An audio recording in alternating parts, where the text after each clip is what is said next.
सभी किसान भाइयों का ठाकुर योगांश चौहान यूट्यूब चैनल पर बहुत बहुत स्वागत है। आज हम एक 038 खेत पर आए हैं और ऐसे प्रगतिशील किसान से आपको मिलवाएंगे। और वे एक शिक्षक भी हैं, गवर्नमेंट शिक्षक भी हैं और किसान भी इतने इंटेलिजेंट है, वो टेक्नोलॉजी से खेती करते हैं। हम अब आपको ऐसे किसान से मिलवाएंगे। भाई ये है मार्च, आप इनका परिचय ले पहले। मेरा नाम रजनीश कुमार है और मैं फीने का निवासी हूँ और शिक्षक भी हूँ और किसान भी। वैसे मूलभूत रूप से मैं किसान ही हूँ, रीढ़ मेरी किसान की, पहचान मेरी किसान की है। वो एक अलग बात है कि मैं शिक्षक भी हूँ।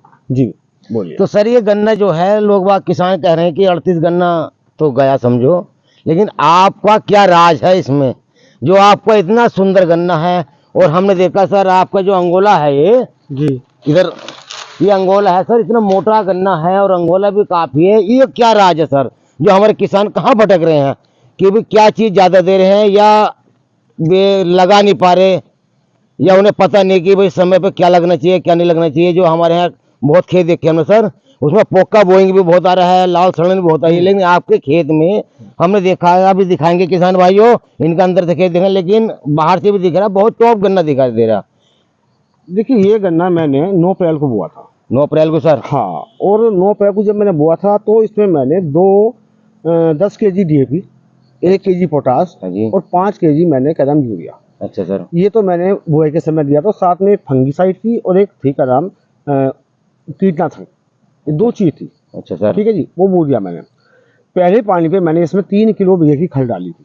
कौन सी वाली खल? ये पीली सरसों की। पीली सरसों? हाँ, जरूरी थी वो सब, वो बारीक कर लिया। अच्छा, वो डाली मैंने। अच्छा सर। 1 किलो बीघे का मैंने डाला इसमें जिंक सल्फेट, 1 किलो बीघे डाला इसमें फेरस सल्फेट, और मैं फिर कॉपर सल्फेट भी डाला इसमें, जिसे नीला थोता बोलते हैं। अच्छा सर।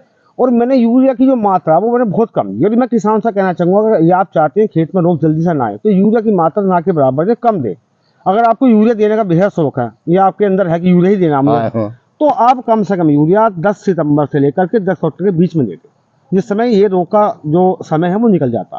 परंतु यदि आप पहली आधा कट्टा 3 धड़ी, ये सब गलत है। ये सब बहुत जल्दी रोग करता। मतलब यूरिया जो है रोगों को बुलाने का आह्वान करता। खेत का टेम्परेचर गर्म हुआ, कीट पतंग बड़े आकर्षित होते हैं, वो आते हैं। दूसरी बात, समय समय पे 1 महीने में कम से कम मिनिमम एक तो आपको फंगीसाइड और कीटनाशक का स्प्रे करना ही है, चाहे रोग आए या ना आए। हालांकि रोग आए हैं, मेरे में भी आया है, तो मैं डबल करा उस समय। और कम से कम जब गन्ना एक बार आपके खेत में पड़ जाए, जैसे 3-4 पूरी आपके खेत में गन्ना पड़ गया, तो निश्चित रूप से आप एक काम जरूर करें, एक बार कम से कम जिब्रेलिक एसिड और साथ में NPK 18 ले लो, 19 20 20, उसको मिला करके आप इसका स्प्रे करें। बहुत अच्छा परिणाम मिलता है उसका भी, जिब्रेलिक एसिड का 0.01 में वो आती है। और रही बात कोरोजन की, कोरोजन तो मैं लगाता नहीं ना, मैंने लगाई नहीं सर आज तक कोरोजन? ना, मैं नहीं लगाया आज तक, कभी किसी खेत में कोरोजन लगा ही नहीं मैंने अब तक। तो आप सब कितने बीघे जो है गन्ना पैदा करते हैं गन्ना 38? गन्ना देखो, अब ये खड़ा मैं समझता हूँ लगभग 80-90-100 तक हो सकता है मेरे जीवन में। कितने बीघे गन्ना लगाते हो आप? 38 गन्ना 38 मेरे पास 38 भी गन्ना है। 38 भी गन्ना 38 भी मेरे पास इस तो लोगों ने तो हमने जो पूछा है भाई गन्ना मार साहब का कैसा होता है, तो उन्होंने तो बहुत तारीफ कर रहे हैं भाई फीने के किसान आपके। नहीं देखो, मैं आप सब भी बता भाई बहुत अच्छा किसान। जब रोग आने की संभावना आपको लग रही है या आ गया है, तुरंत आप स्प्रे करें। सबसे बड़ी बात है कीटनाशक का, फंगीसाइड का। और प्रयास ये करें कि नीलत होता है, मैंने वो भी डाला, उसके भी अच्छे परिणाम है। और देखो 4 फीट तक तो फ्लोडान भी काम कर जाती है। पेड़ी है जैसे, तो आप पेड़ी में आप फ्लोडान डाल दें। 4 फीट का गन्ना और रोग आ रहा है, वो भी डाल दें आप, अच्छा काम करिए वो भी। मतलब छोटी चीजें में से आपका क्लोरोपाइरोफास डाल दिया, तो अगली बार उसे चेंज कर दे, अगली बार उसे हाइड का नाम साइफरमेथ्रिन डाल दें, उससे नेक्स्ट फिप्रोमिन डाल दें।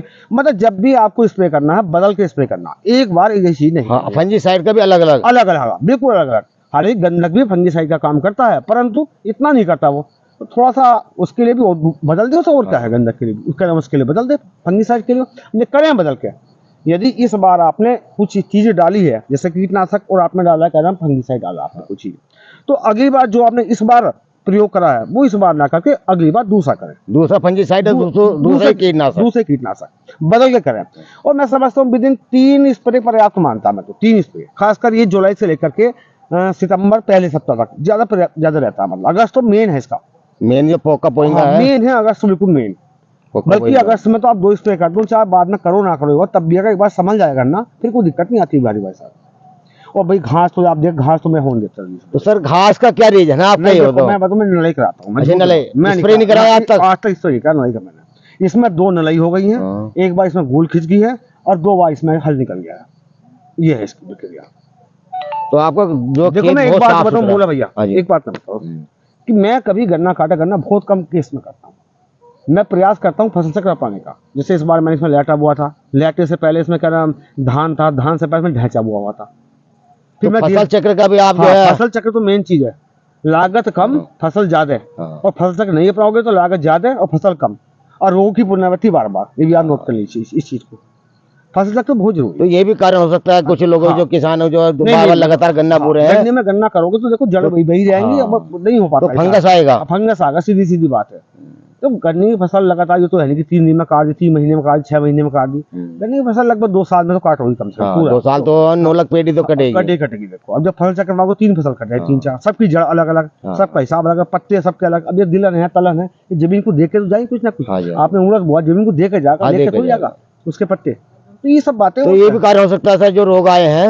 हाँ ये भी बिल्कुल, ये फसल चक्र नहीं अपना रहे किसान भाई। हकीकत है, फसल चक्र का मैं मेन कारण मानता हूँ। मेरा एक दूसरा खेत है जिसमें गन्ना काट के मैंने गन्ना बुना पाया, थोड़ा था वो 2-2.5 बीघे, तो मैं इसके मुकाबले उसकी तुलना करता हूँ, दोनों ही 1 दिन के बोए हुए हैं, तो वो गन्ना इससे थोड़ा कम है और लागत इससे उसमें ज्यादा है। तो यही मैं थोड़ा सा दोनों को देख करके तुलना करके बता रहा हूँ कि भाई फसल चक्र वो अपने किसान भाई हमारे सभी। तो फसल चक्र जरूर अपनाएं। हाँ फसल चक्र जरूर अपनाएं, निश्चित रूप से फसल चक्र लाभ मिलेगा आपको। तो किसानों को क्या कहने जाएंगे, संदेश देने जाएंगे, यूरिया कम से कम मिलाएं। सबसे पहली बात तो आप नाइट्रोजन का, यूरिया का प्रयोग कम से कम करें, चाहे आप बार बार कर लें लेकिन एक साथ ना करें यूरिया का प्रयोग। जैसे आपने इस बार यूरिया देना आपको, तो वही 5 kg यूरिया में कर, 5 kg बहुत है 5 kg बता रहा हूँ। दूसरी में कर ले 5 kg, तीसरे में कर ले, आपको 5 बार देना, तो आप 25 धड़ी, अगर आप अगर आपको 5 धड़ी 25 kg यूरिया देना है तो निश्चित रूप से आप मान लो उसे 5 बार में दें, तो रोग बहुत कम आएगा। अगर आपने एक साथ दे दिया तो रोग जल्द आने की संभावना प्रबल रहेगी, रोग आएगा, पक्का बता रहा हूँ इस बात। हमने नोटिस इस चीज को।